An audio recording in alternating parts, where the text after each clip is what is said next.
Da jeg var i 20'erne, havde jeg forskellige studiejobs. Jeg flippede burgere, var postbud og studentermedhjælper i en bank. Jeg havde sparet over 50.000 kroner i små klatpensioner, som jeg siden glemte alt om.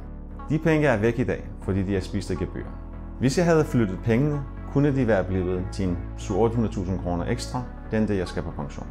Jeg hedder Kudos Rasmussen, og i de sidste 20 år har jeg arbejdet med, hvordan vi kan forbedre privatøkonomien for den enkelte familie.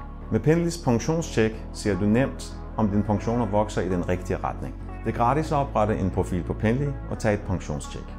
Du får at vide, om du har klatpensioner, eller om dine pensioner vokser langsommere, end det burde. Det tager under 5 minutter at lave det digitale pensionstjek.